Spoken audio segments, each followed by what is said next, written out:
A very good afternoon to all of you. Appreciate your presence here, those of you joining here with us in Rome.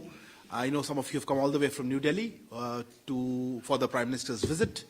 And of course, to all colleagues who are joining from India through our live stream on the internet. This is a very important visit. As you know, Prime Minister is in Rome to attend the G20 that begins tomorrow.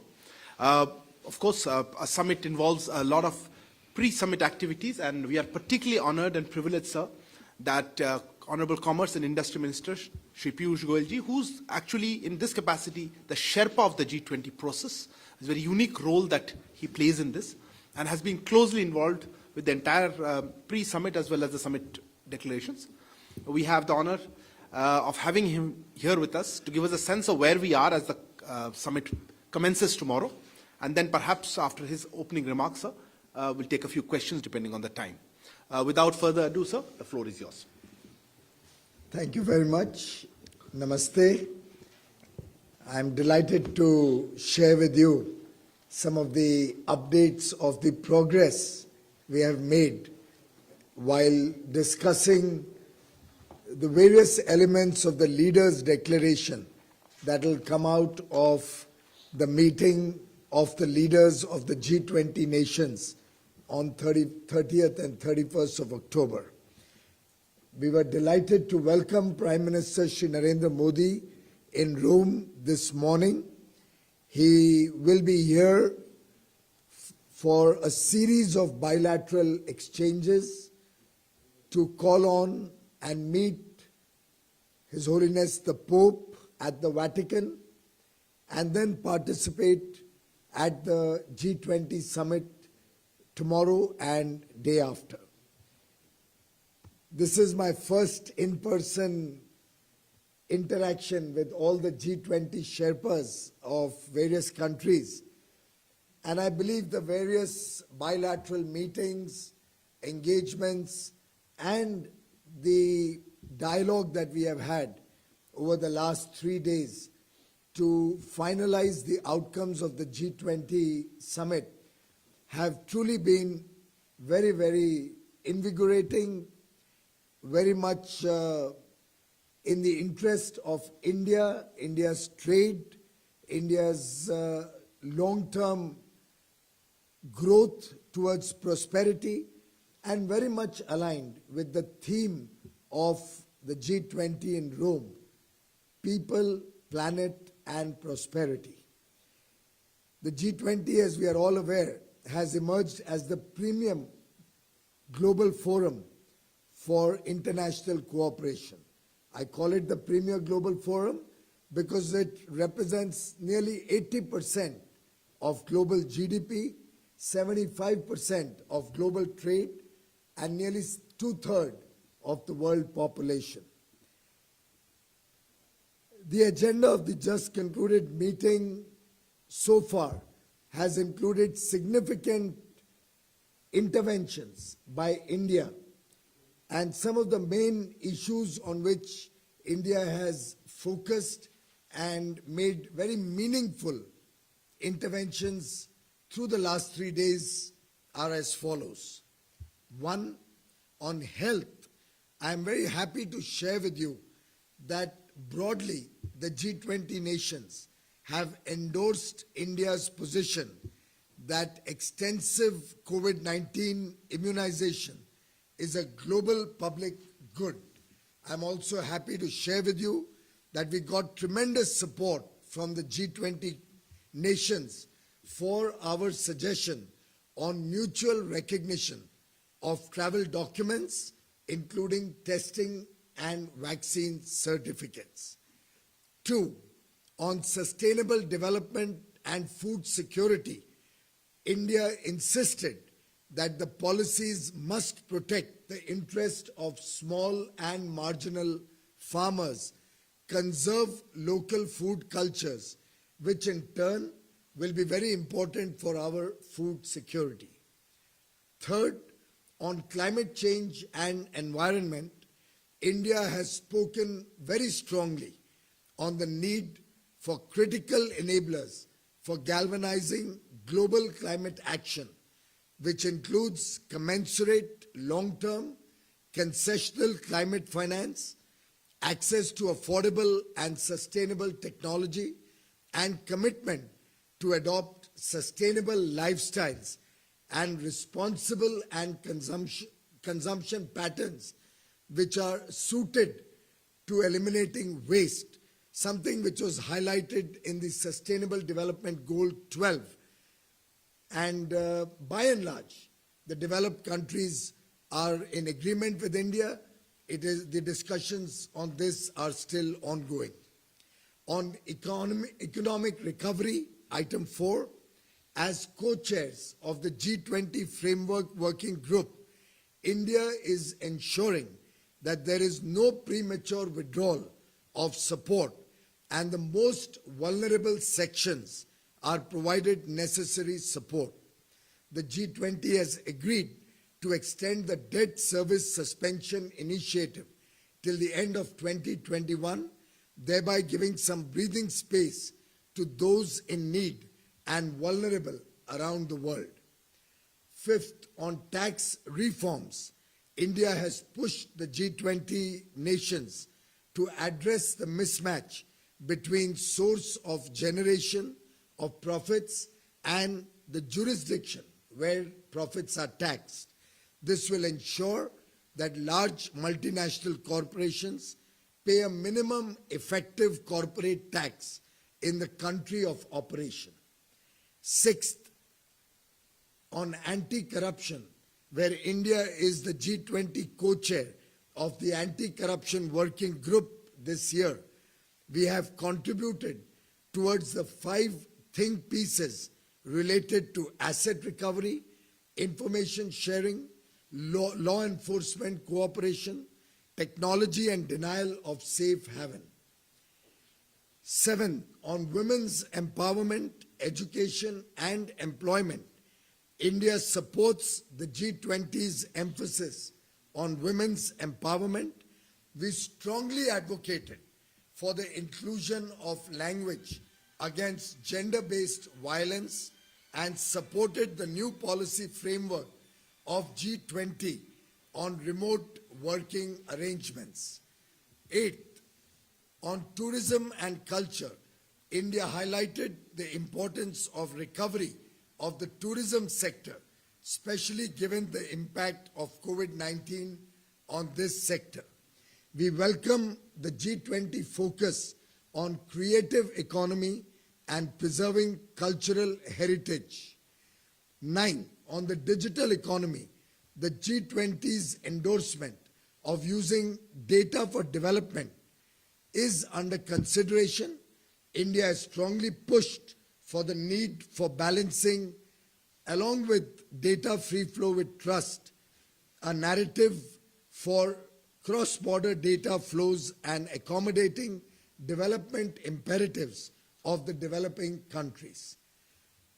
Ladies and gentlemen, friends, India's voice in the G20 represents the voice of all less developed countries and developing nations.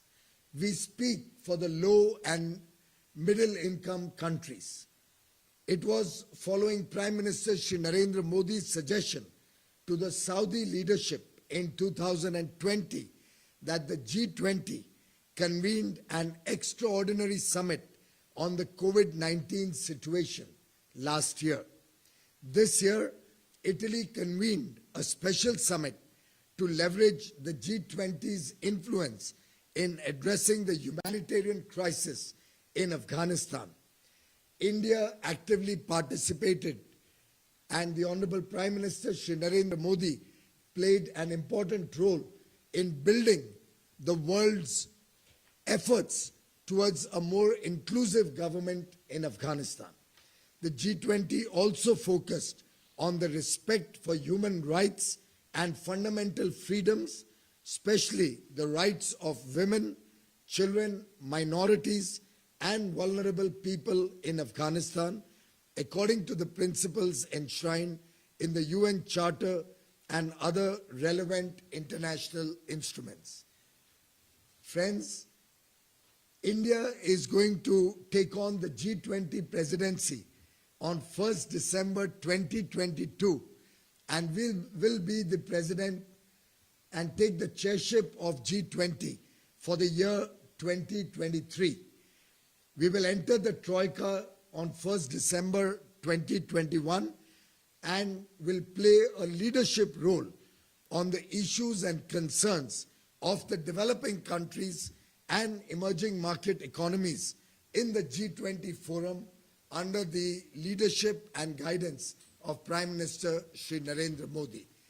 Our efforts in building more consensus and building back the support of all the developed nations towards resilient supply chains and faster recovery of vulnerable economies of low-income and developing countries has been widely appreciated by other G20 members, and we shall continue to represent the voice of the low and middle income countries. Thank you. Thank you very much, sir, for that comprehensive approach. We'll take a few questions now. Okay, just hold on, I'll start off with. Please introduce yourself and the news outlet from which you're asking. Hi, sir. I'm Siddhant from Beyond. My question is on the COVID vaccine. You said that mutual recognition of vaccines has been proposed when it comes to G20 grouping. How many countries in the G20 grouping have supported India? And specifically on Afghanistan, what is India's plan when it comes to the grouping? The Prime Minister has been giving proposals. Can we expect a proposal from the Prime Minister specifically on Afghanistan? Well, as regards the support on COVID vaccines being mutually recognized, by and large there's broad consensus because all the nations wish to restart travel, restart economic activity and bring back normalcy. The pace at which vaccination is increasing, the huge role that India is playing, both in the vaccination plan in India and the role that we are playing and we propose to play in the coming months and years to help the world vaccinate, has been very, very widely welcomed by almost all the G20 nations, and we are working towards an acceptable language to bring that within the G20 framework. Maybe you'd like to address the other question on. As I said, I think on this one, sir, I think we'll wait for, without prejudging what the Prime Minister would do. And I think anyway, let's focus on the G20, which Sir has said. And we'll come back to this in further briefing. Pranay, please. Sir, Pranay Upadhyay, ABP News से. आपने कहा कि जो India का stand था उसमें support मिला है. जो ट्रिप्स वेवर की बात थी, क्या उस बारे में भी कोई बात हुई है जो इंडिया का इनिशिएटिव था? और एक चीज सवाल और था सर मेरा कि इकोनॉमिक रिकवरी के लिए टेररिज्म एक इंपॉर्टेंट इशू है जिसको भारत उठाता रहा है. क्या उस एस्पेक्ट पर भी G20 के डिक्लेरेशन के अंदर कोई एस्पेक्ट चर्चा में आया हो? क्या हम एक्सपेक्ट कर सकते हैं? बहुत अच्छी बात है आपने पूछी. जहां तक ट्रिप्स वेवर का सवाल है, इसके बारे में साउथ अफ्रीका और भारत ने कुछ प्रपोजल्स विश्व के समक्ष रखे हैं. उसके संबंध में अधिकांश देशों ने समर्थन भी दिया है. कुछ देशों ने कुछ ऑल्टरनेटिव प्रपोजल्स, कोई नए ढंग से उसी ऑब्जेक्टिव को मीट करने की बात की है कि जहां तक वैक्सीन की अवेलेबिलिटी बढ़े, वैक्सीन सबके लिए उपलब्ध हो, उसके लिए कुछ और तरीकों से ये उपलब्ध कराए जाएं. उसकी कुछ देशों ने बात की है जिसकी चर्चा WTO में हो रही है. और साउथ अफ्रीका के जो वाणिज्य मंत्री हैं और मेरे बीच कल रात को भी लगभग 1 घंटा इस विषय में वीडियो कॉन्फ्रेंसिंग पे चर्चा हुई है. हम दोनों देश पूरे विश्व के डेवलपिंग वर्ल्ड को और कई विकसित देश को भी रिप्रेजेंट करते हैं जिन्होंने इसमें हमें समर्थन दिया है. और हमारी लगातार चर्चा WTO फ्रेमवर्क पे इस पे चल रही है और G20 में भी हमने इस विषय को रखा है. और इस विषय पे कुछ सवाल कुछ देशों के हैं जिसको हम उचित स्तर पर एड्रेस कर रहे हैं. टेररिज्म, आतंकवाद के खिलाफ तो मुझे लगता है पूरा विश्व एक आवाज में एकजुट होकर बोलता है. आपको शायद ध्यान होगा, माननीय प्रधानमंत्री नरेंद्र मोदी जी ने आतंकवाद और अंतर्राष्ट्रीय स्तर पर जो आतंकवाद की लड़ाई है, इसमें सभी G20 देशों को सम्मिलित करने की बात कुछ वर्ष पहले रखी थी, उस बात को सभी देशों ने स्वीकार किया था और तब से लगातार आतंकवाद के ऊपर जो प्रहार है उसमें सभी देश भारत के साथ कंधे से कंधा लगा के खड़े हैं. Before taking the next question, since there are some people who speak Hindi, just for a quick translation of that, summary rather. The question on TRIPS, Honorable Minister mentioned that almost everyone is supportive of the idea. Some have presented alternative proposals to achieve the same objective of making sure the vaccines reach everybody and they're affordable and accessible, and discussions are underway.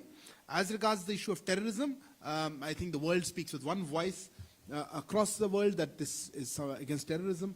And Prime Minister himself had spoken about this in G20, and all have accepted this. And this is, of course, discussions on TRIPS are a WTO issue, and that's where the discussion would happen more than here. So we'll take the next question. You have, before I come. You need to. Please. My question is on, India is co-chair of the working group on corruption. In the previous editions of the G20, we have raised the issue of economic defaulters. Economic refugees, if we want to bring them back. Was there any discussion on that? Will there be some progress on this? And number two, sir, very related, which is this, that could you give a sense of one or two things which will be India's singular contribution to this edition of the G20 summit? Thank you. Manish ji, as far as the issue about defaulters and economic defaulters is concerned, I think India has been a strong proponent of global action in this regard. There are laws of land of different countries which have to be respected, but we are trying to build up a coalition, and that is the role India played as co-chair of the working group also, to try and bring a broader consensus for faster action on economic defaulters looking for safe haven. In terms of our specific contribution, I think the various issues that I highlighted, the 9 points on the agenda that I just spoke about, were all only those issues where India played a very significant role in terms of flagging off the issue and in terms of trying to build consensus around the table and get them incorporated in the text, whether it's bringing health to the forefront in terms of acceptance of vaccines, mutual recognition of documents, where it was earlier proposed only as a travel issue. India, along with some other like-minded countries, was able to push it into the health paragraphs so that it takes a more important center stage when it comes to handling the current pandemic and possibly future pandemics. And similarly, for example, on food security, sustainable development, on several parts of climate change and environment, where the SDG 12 was brought into the discussion and brought onto the table, so that responsible lifestyles and eliminating wasteful consumption can also find traction amongst the nations, is clearly something India batted for very strongly.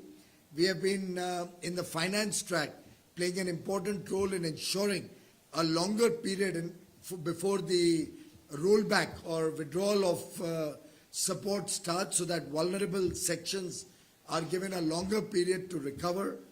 On tax reforms, I think many of you are aware, India was one of the most important voices, and Prime Minister Modi over the years has been consistently focusing on a minimum global tax, so that people who find safe haven and avoid paying tax in any jurisdiction also come within the ambit of taxation. On women's empowerment, while it was an issue which obviously had very, very broad consensus, India also helped in preparing the language and the framework which was acceptable to all sections. So there were certain divergent views, but we helped coalesce all of them to bring in acceptable language. Similarly, on our food cultures, on food security, on several issues, we have been able to bring to the fore the world's attention. Thank you. Ilya. Hello, I'm Ilya Rahipa from Bloomberg News. I've spoke today with your colleague from Russia, with the Russian Sherpa. She also said that she sees hope for some decisions at G20 summit to be made on the vaccine certificates recognition. But would you be able to tell a little bit more in details exactly what your hope is, whether it will be included in the communique, because according to the draft we've seen, there was nothing about the mutual recognition of the vaccine certification as of yesterday. So maybe by Sunday we'll see something concrete in the written form. So will be this, first, will be this about mutual recognition of the vaccine certification, which seems a bit easier than just to recognize each other's vaccines in order to, or it will be even a step further to recognize each other's vaccines, not just certificates. Well, I think there are both aspects, the recognition of the vaccine and the recognition of the certificate. But we also very much are focusing to see how we can help build the capacity for faster approvals, or let's say for larger number of vaccines to be approved, because we are seeing a number of vaccines developed in different parts of the world. So we are looking at strengthening the processes so that more vaccines, if found appropriate within the scientific framework, get approval.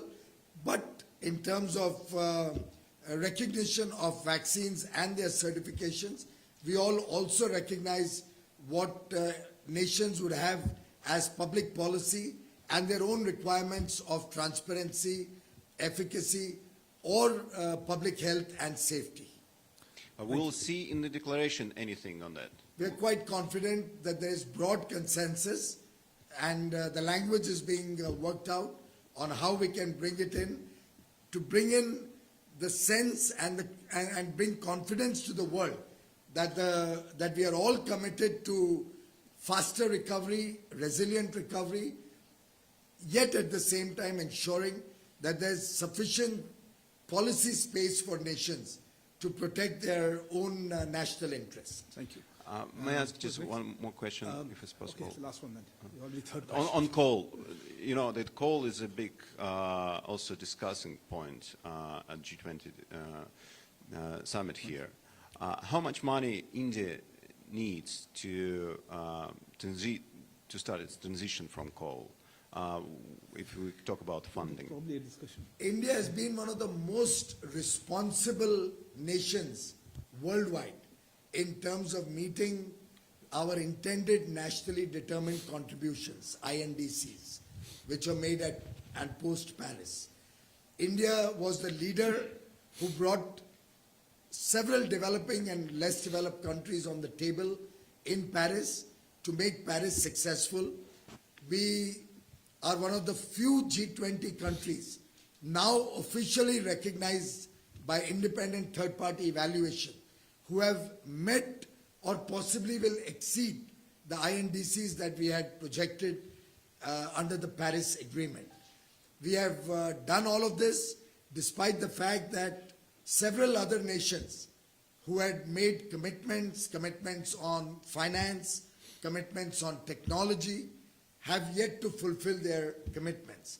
There's been significant discussion on this subject at the around the table at the Sherpa track, and the discussions are ongoing on how to reflect the collective effort and the need for all nations to meet their targets, for all nations to be ambitious going forward, and for all nations to fulfill the commitments that were made, particularly in terms of technology, finance, and a greater supportive role to make the world a safer place to live in. We will take the final one. Fas Shenoy, a local Italian media minister. Both India and Italy, the host, have very large small, medium and micro enterprises, and both the economies are very much based on these, especially family-owned companies, which have been hit the most by the pandemic. Is there anything specific that the G20 is doing about these companies and this kind of an economic setup? Well, the G20 recognizes that the MSME sector, which is a very large employment creator in almost all countries, is a very, very crucial sector. It deserves particular attention. And broadly, almost all countries, as per the data available before us, have made specific provisions. India has been at the forefront of supporting our MSME sectors through several initiatives under the Atmanirbhar Bharat package, and we continue to support our MSME sector towards a faster and more resilient recovery. So let me end this then. Thank you very much, sir, for your presence here. Appreciate the very candid conversation. To all of you joining in live as well as people here, we will try to bring you more information about Honorable Prime Minister's other engagements today during the day, later this afternoon. Stay tuned to this channel. Good evening. Namaskar. Thank you.